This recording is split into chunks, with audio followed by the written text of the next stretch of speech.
morning, students. So today in this session we are going to talk about ions. In the last classes we did talk about molecules and the atoms, and I hope every one of you have some amount of information about the molecules and atom. So when we talk about this particular ions here, this particular name, this particular concept should be very important to all the class 9 students, for you to understand, for you to have a better information about the other chapters of class 10 syllabus also, right? So before we talk about ions, okay, I think it's important for us to know a little bit about atom. So we have some information about atom now, but we didn't talk about what atom is actually made up of, right? We did talk about that atom is the smallest indivisible particles, but normally in the case of atom they are made up of 3 subatomic particles. Atoms, they are made up of 3 subatomic particles. What is that? That is proton,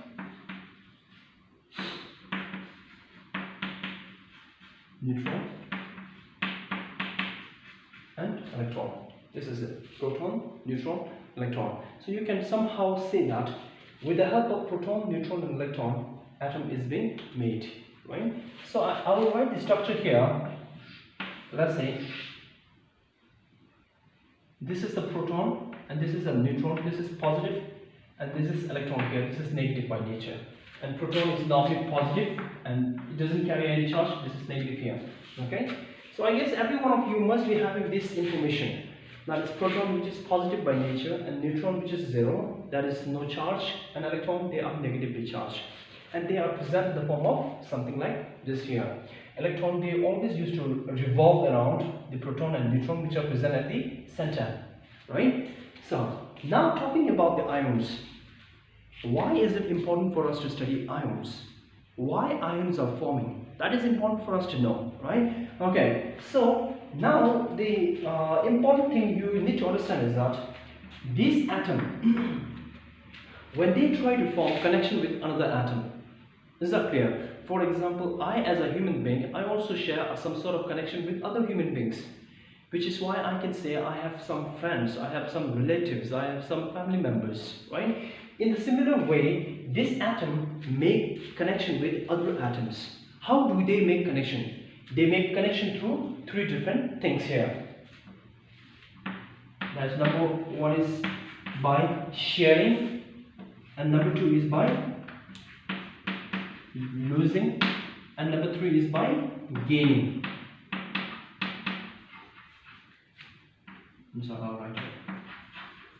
Okay, so we know that atom make connection with other atom by gaining, losing and sharing what they are going to gain, what they are going to lose, what they are going to share. So here, atom, since they are made up of 3 subatomic particles, proton, neutron and electron, you can somehow conclude here that it will not be possible for atom to lose proton and neutron.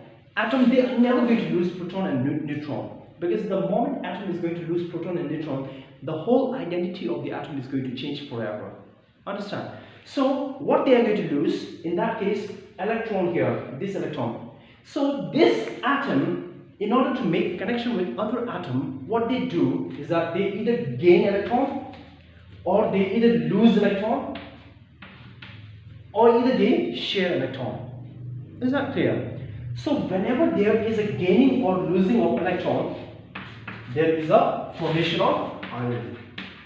There is a formation of ions. Is that clear? Now you are still not able to understand what is ion, because I didn't tell you the definition of ion till now. What I said was why ions are forming. Because this atom, they has to make connection with another atom.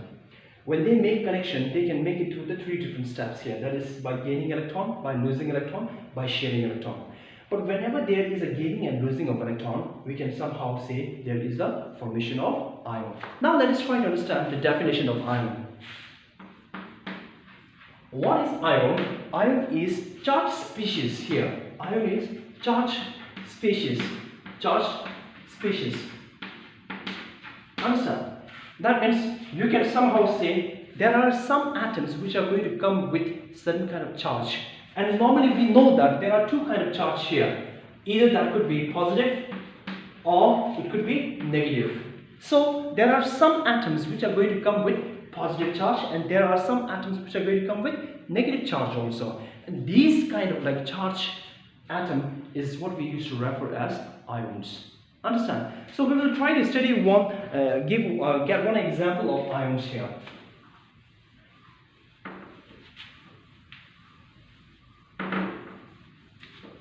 Okay, so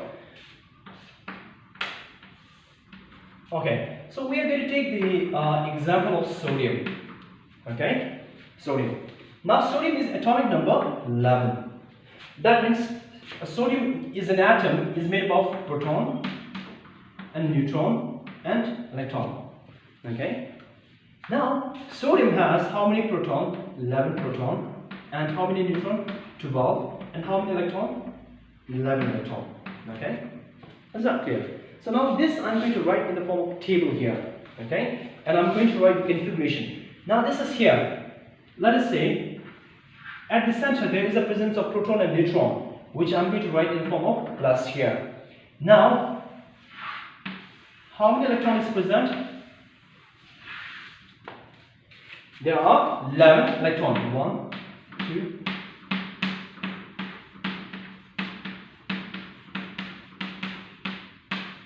11. Okay?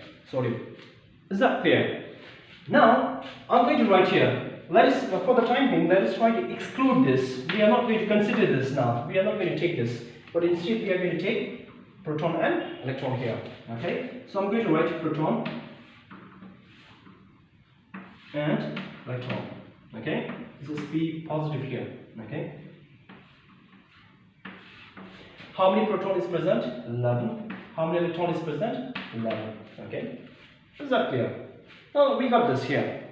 Now what we need to do is that there is a particular kind of concept called electronic configuration, which you are going to study in the next chapter, that is structure of atom.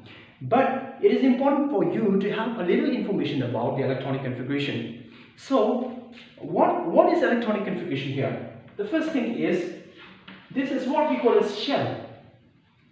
In a shell, first shell, an atom can accommodate, that means an atom can make space for only like 2 electrons here, 2 electrons in a first shell. In a second shell, atom can accommodate 8 electrons. Now, in the third shell, they can also accommodate 8 electrons here. Now, this concept is going to change when you go for class 11 and 12. Okay, so let's suppose imagine, okay, if there is an element which has only 1 electron here, that is 1 electron here. Now there is a space for 2 electrons, but there is a presence of only 1 electron here. So that means he can also adjust. He can also take 1 electron inside. There is a space. Understand? In a similar way, let's say this is 2 electron here, and there is an 8 electron here, and there is 1 more electron over here. Now that is in the case of sodium here. Now in the first shell, sodium gave the space for 2 electrons, which is over here. And in the second shell, sodium also gave space for 8 electrons here. That's 1, 2, 3, 4, 5, 6, 7, 8. That means strongly stable. Now in the third shell here, there is a space for 8 electrons, but sodium has only 1 electron here. Now that is something like an unstable state. So what sodium will try to do? It is the nature of the element that they are always going to go for stable state. That means he will always try to lose this electron. Is that clear?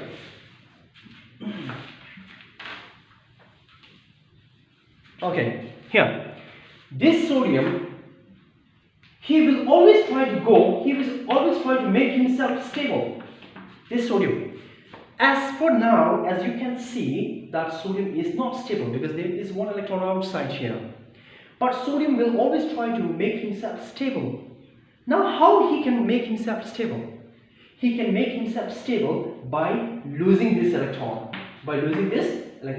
If he loses this electron, that means in the first shell there is a space for 2, in the second shell there is a space for 8 electrons, and over here there is no electron here. That means he loses 1 electron here. That is minus electron here. Is that clear? Now we are going to consider this now. how many proton at the center? Proton is going to be same, that is always 11. Understand? Now how many electron here? 1, 2, 3, 4, 5, 6, 7, 8, 9, 10. There are 10. Okay. Is that clear? Now there is a change in the number. Can you see that? Now sodium is Na. Which one is more in number? Proton and electron. Proton is more in number. By how much? By 10 and 11. By how much? 1. That's why we are going to write Na plus 1. Is that clear? So now this is 11 and this is 10. There is a difference of 1. And this one is more in positive side here. So I'm going to write positive 1 here. Is that clear? Now you must be thinking, where is this electron? Right? Where, for example, whenever the sodium loses an electron, this electron should go somewhere else, right? So we will discuss about the next one here.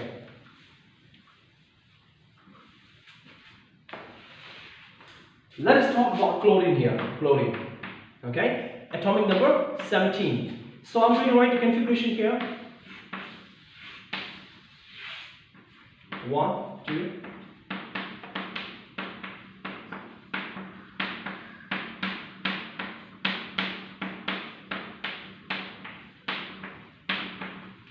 Okay, can you see this now? Okay, now if you have a proper look on this particular thing over here, what you can observe is that chlorine has 17 electrons here. I'm going to count here 1, 2, 3, 4, 5, 6, 7, 8, 9, 10, right? And 11, 12, 13, 14, 15, 16, 17 here. So we can somehow say again he has proton of how many? 17 and electron of 17 here, which we are also going to write here in this format here again, like we had done before.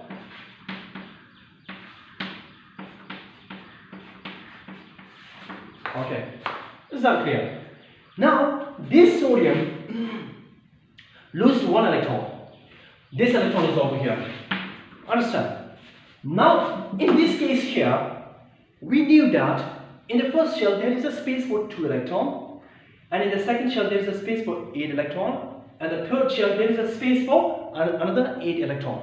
But if we count here, that is 1, 2, 3, 4, 5, 6, 7. That means 1 is still missing. So what chlorine they used to do is that they used to take this 1 electron from here and they used to insert over here, which I'm going to insert over here. Is that clear? Now this electron jumps into this space here. Now this becomes stable. As I said before, all the elements, they always try to become themselves stable. Always try to get themselves into the stable state. Is that clear? Now this electron goes into that one here. Now the moment this electron joins this particular shell, 1, 2, 3, 4, 5, 6, 7, 8, it becomes very stable here. Understand? So our new thing here, now there is this, how many proton is that? 17. How many electron? 1, 2, 3, 4, 5, 6, 7, 8, 9, 10, 11, 12, 13, 14, 15, 16, 17, 18 here. 18. Okay, so now you have a look on this one here. Now there is a change in number. Is that clear? So now over here, this is again I'm going to write chlorine. But 17 and 18, which one is more in number? 18 is more in number. By how much? 17 and 18, difference 1. And this one is on negative side, which is why I'm going to write minus 1 here. Now this is positive 1. Okay, so now do you see charge over here? Charge, charge. Now these kind of a charged atom is referred to as ions here. Is that clear? Now whenever there is an atom with a charge of +1, that is a plus charge, whenever there is a positive charge, we used to call this as cation. Okay? So whenever there is an atom which is having a negative charge, we used to call this as anion here. So these are the two types of ions, that is cation and anion. Is that clear? So I shall see you in the next class with another concept of valency. Hello everyone. So in the last session we talked about the ions with the two types of ion being cation and anion. So now we are going to move forward with valency here. Okay. So now when we think about valency, I think it's important for you to understand two things here. There are some elements in the periodic table which are very reactive. That means they are always going to make reaction with other elements also. And there are also some other elements which are not reactive at all, right? For example, if you take an example of helium, neon, argon, all the noble gases, they do not react at all. Whereas there are some elements like hydrogen and chlorine, sodium, they are very reactive by nature. So normally in our life also, if there are some people who used to have a huge connection with the people, and there are some students who are well reserved and they never used to talk around, they never used to react around with other peoples. So we used to ask them why there is so much of difference there. Is that clear? So let us consider this point here. In the case of helium, neon and argon here, they are not reactive at all. They are not reactive. Not reactive. But there are, in the case of like hydrogen and let's say chlorine and sodium, they are very reactive there. Understand? So why there is a huge difference? Why there is a huge difference? So if we wanted to know the difference, why they are reactive and why they are not reactive, it is important for us to study the valency here. Understand? So normally, what is valency? We used to define valency as combining capacity of an atom. Combining capacity of an atom. Understand? How they used to combine? They have two options, either by gaining electron or by losing electron. Losing electron or gaining electron. Is that clear? So this is what we used to refer as valency here. Now let us take some example here. For example, in the case of hydrogen here, hydrogen. Now we say hydrogen is very reactive, right? So hydrogen is atomic number 1, and if you write the electronic configuration, as we have discussed before, in the case of electronic configuration, in the first shell there is a space for 2 electrons, but we only have 1 electron over here, so we are always going to write something like this here, electron. Now since there is a space for 2, there is a space for 2 electrons in the first shell, there is a scope for hydrogen to interact with other elements to get one more electron inside. Is that clear? So which is why hydrogen has a valency of 1. Is that clear? So this hydrogen, in order to become stable, as we always say that all the elements, they always wanted to become stable. So this hydrogen, in order to become stable, what they used to do is that what they will do is that they will try to bring one more electron. Is that clear? To make this 2 here. Is that clear? So how many electrons they are trying to bring? 1 electron. That is why our valency is 1. Now in the case of helium here, helium. Let us take an example of helium. In the first shell there is a space for 2 electrons, and helium has 2 electrons, and 2 electrons is completely filled. Now helium is in a state that I am not concerned about what other things about me. I have my 2 electrons in my own shell. So that's it. Now I don't want to interact with other electrons, other atoms also. So which is why their valency is always 0. Is that clear? They are not reactive. I hope you have understood this part here. Now let us talk about the next one also. Let's say, I'll take the example of magnesium here. Is atomic number 12. If we write the configuration, magnesium, in the first shell there is a space for 2 electrons. That is 2 electron is present in magnesium. 1, 2, 3, 4, 5, 6, 7, 8. Here. In the second shell there is a space for 8 electrons here. 1, 2, 3, 4, 5, 6, 7, 8. And inside 2, 9, 10. Now how many are left? 2. So I'm going to write 2 outside here. Okay? So now in the outermost shell also there is a space for 8 electrons. But over here, how much is that? 2 electrons. So now this magnesium is in a state that either this magnesium has to add 6 electrons, or either this magnesium has to lose 2 electrons. Now which one you are going to choose? If you are trying to bring 6 electrons inside, this will take a lot of energy to do that. Is that clear? But if you are trying to lose 2 electrons, it is more easier in this case here. So that is why the valency of magnesium is always 2. Is that clear? Now let us take the example of boron here. Boron.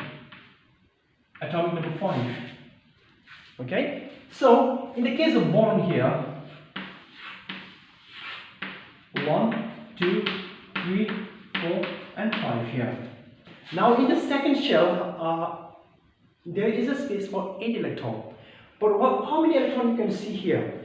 3. So now in order to become 8, there is a 2 possibility here. Either he can plus 5 electrons, or either he can remove these 3 electrons to make himself stable. If he remove this, this is going to become blank, this is 2, and this is again stable state. So which one you are going to choose? And you are definitely going to go for this, because this is more easier task for you. So that is why the valency of boron is 3. This is how we are going to write the valency. So valency is the combining capacity of an atom by gaining an electron or by losing an electron, is what we used to refer as valency. Understand? So now, if you are able to understand the valency, we can also we will be able to write the chemical formulas here. Okay.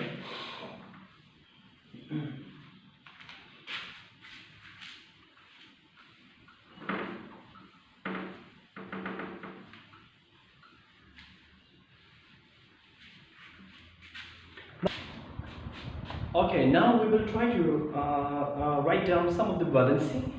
Let's say valency. Okay. Let's say I'll start from lithium, beryllium, carbon, neon. Atomic 3. This is 4. I guess every one of you are quite familiar with periodic table here. 5, 6, 7, 8, 9, and this is 10. Okay. Now in this case here, in the first shell there is 2 electron, second shell 1. 2 plus 1 is 3.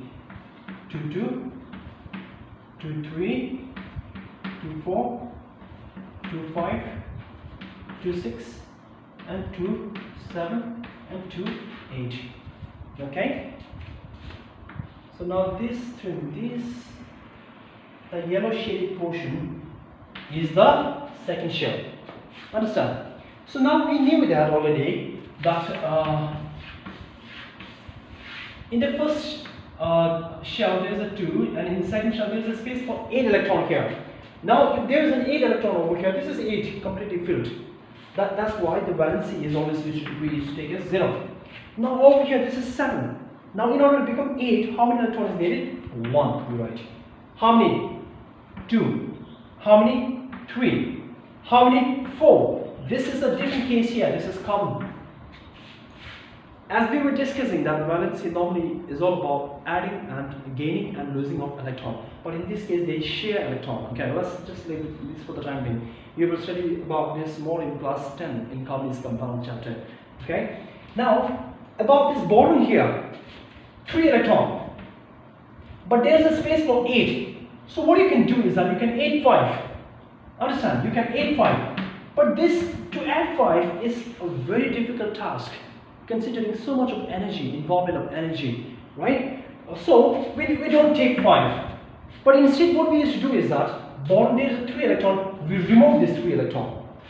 If we remove this 3 electron, we will reach a stage 1, 2, and this 3 electron is removed. Now this is stable here, because there is no electron here, totally stable. That is why the valency is 3 here in this case. In this case, instead of adding 6 electrons, we remove 2. Understand? Instead of adding 7 electrons, we remove 1, like this here, valency. Is that clear? So now by using this valency method, we can also write some chemical formulas also, right? Okay, let's go for it, chemical formulas. Okay, so number 1, let's go for hydrogen and chlorine, hydrogen chloride, hydrogen and chlorine. Hydrogen has a valency of 1. Understand? And chlorine has a valency of 1. How? Because chlorine is atomic number 17 configuration is 2, 8 and 7. Is that clear? Now in the third shell there is a space for 8 electron. But how many electron is present over here? 7. That means he has to add another 1 electron. So how many electrons is needed over here? 1 electron. So that is why the valence is 1 here. Now this is what you are going to do. You are going to multiply cross in a cross way. So we are getting HCl1. This we can cancel it and we can write HCl. Understand? So let's talk about sodium oxide here. NaO. Sodium is atomic number 11. That means 2, 8 and 1. Is that clear? Now in the third shell there is a space for 8 electron. But he has to add 7 to make it stable. So adding 7 electrons is very difficult again. So what he does, this sodium, he removes 1 electron. So when he removes 1 electron, this becomes something like this here. 2 and 8. And this is totally blank. He removed that. And this is a stable state. Now how many electrons he is removing in? That is 1. So that is why valency is 1. We have to consider that electron which is being removed or which is being gained. Is that clear? Depending upon which one we are going to prefer. Now in the case of oxygen here, atomic number is 8. We are going to write 2, 6. Understand? So how many electron? In the second shell there is a space for 8 electron. How many electron we are going to add? 2 electron. So that means 2. Now we are going to multiply cross in a cross way. Na 2 and oxygen is 1. Whether right or not doesn't make any difference. So this is the way by which we take out the chemical formulas. I'll take one more example here. That is the case of sodium chloride, NaCl. Again, the valency of sodium is 1 and the valency of chlorine is 1. And if we multiply straight away, we get Na1 and Cl1. This we can cancel it. We will get NaCl. Is that clear? So by using this valency method, maybe you can try to find out, okay, the magnesium chloride, okay, try to see what kind of formula you are getting between magnesium and chlorine, aluminum and oxygen. Is that clear? This try to find it out. Is that clear? I hope this is not a difficult task if you understand the concept of valency. Is that clear? So valency in general means the combining capacity of an atom by gaining electron or by losing electron. Is that clear? So this is the concept of valency. By using valency method, we can find out the chemical formulas also. So this is it. Thank you very much, all of you.